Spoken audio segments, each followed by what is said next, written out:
Selamat datang di Alur Cerita Rombong dan selamat mendengarkan.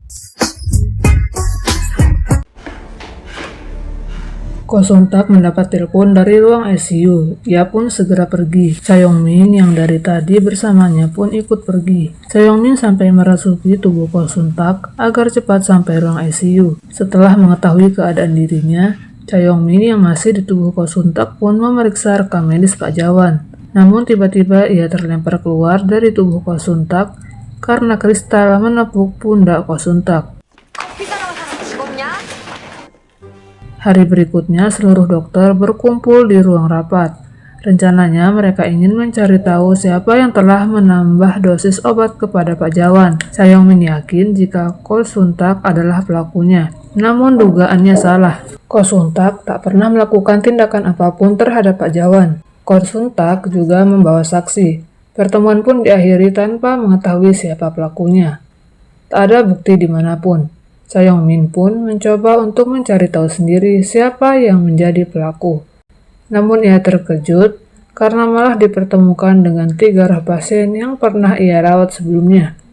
Ketiga roh itu hendak memberi pelajaran pada Cha Yong-min karena sebelum koma, dia sangat kasar pada pasien yang sudah tak berdaya itu. 지환자도 몰라봐.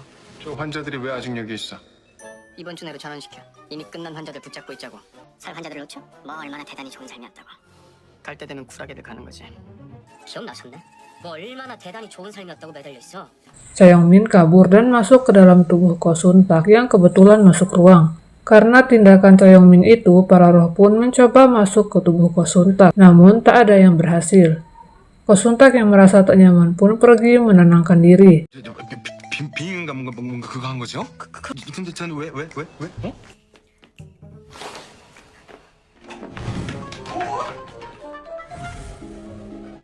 뭐야 이거? 네 인강 되는데 우리 왜 안 돼? 사람 차별해?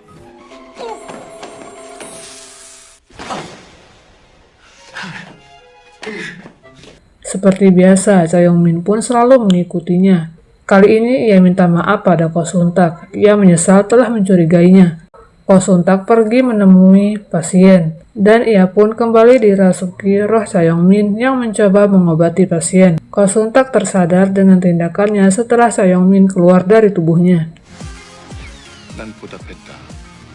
Ko Sun-tak yang merupakan pemilik rumah sakit segera ke ruang kendali CCTV. Dia meminta petugas untuk menghapus semua rekaman aneh dirinya. Ko Sun-tak sadar jika dirinya selalu dikendalikan hantu dan itu membuatnya agak stres.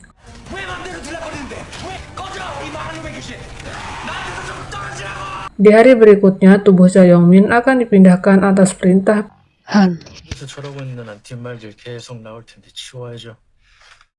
Roh Cha Yong-min pun segera mencari Ko Sun-tak agar bisa menggagalkan rencana pemindahan. Sayangnya Ko Sun-tak mengambil cuti sehingga Cha Yong-min tak dapat menemukannya. Cha Yong-min pun mencari tes, namun ia juga tak ditemukan.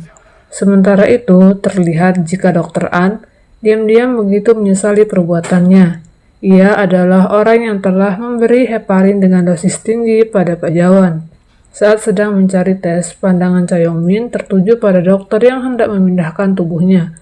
Cha Yong-min pun berlari ke kamarnya dan melihat Ko Sun-tak yang sedang mendorong ranjang Cha Yong-min ke arah lain. 왔어. 왜 어디 가는데?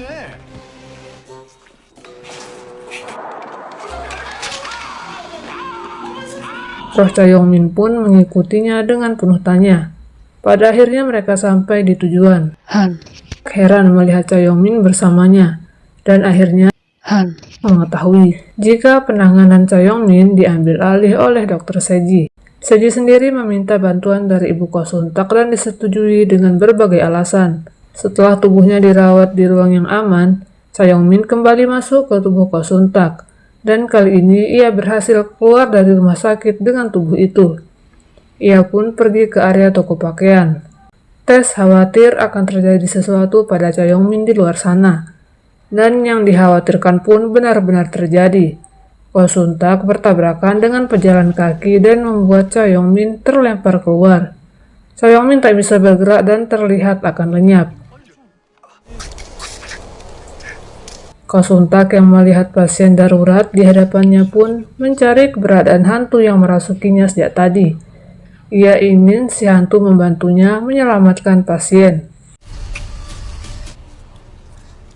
Setelah tangan mereka saling bersentuhan, tubuh Ko Suntak kembali diambil alih.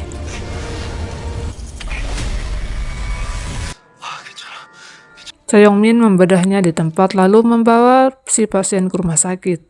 Setelah kejadian itu, Cha Yong-min curiga jika Ko Suntak sebenarnya bisa melihat dirinya. Namun Ko Suntak masih bersikap biasa saja, tak terkecoh dengan gangguan Cha Yong-min yang terus mencurigainya.